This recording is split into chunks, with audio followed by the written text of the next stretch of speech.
Bonjour et bienvenue chez DigiSchool. Je suis Vanessa Brossa, votre professeure d'histoire-géographie. Et aujourd'hui, nous allons traiter de la Première Guerre mondiale et principalement de la fin de cette Première Guerre mondiale et des traités.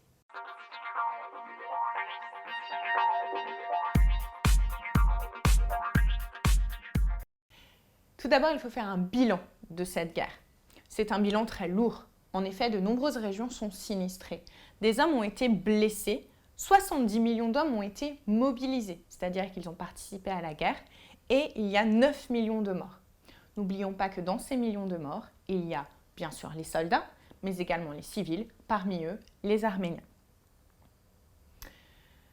C'est le traité de Versailles qui finalement règle le sort de l'Allemagne à la fin de la Première Guerre mondiale. Il est signé en 1919.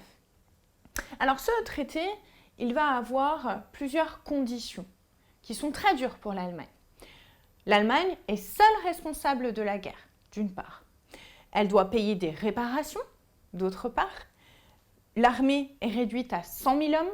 Et enfin, le pays est séparé en deux.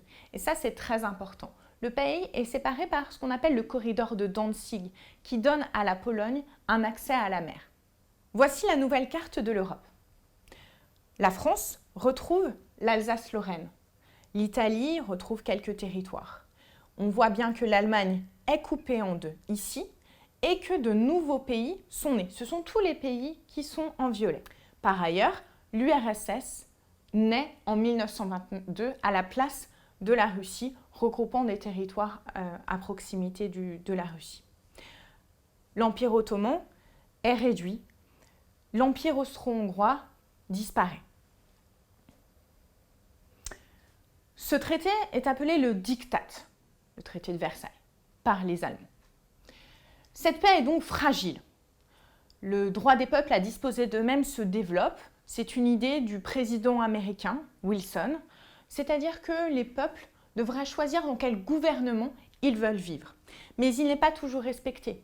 Par exemple, en Tchécoslovaquie sont réunis des Tchèques et des Slovaques. La paix permet la création de la SDN, qui est la Société des Nations. C'est l'ancêtre de l'ONU. Il est chargé de maintenir la paix. Cependant, se développent des insatisfactions concernant les traités. Alors, l'Allemagne, comme je l'ai dit, avec le diktat, mais également l'Italie, qui n'a pas reçu tous les territoires qu'il voulait avoir. Merci d'avoir regardé cette vidéo. N'hésitez pas à regarder les autres vidéos d'histoire-géographie et à bientôt chez DigiSchool.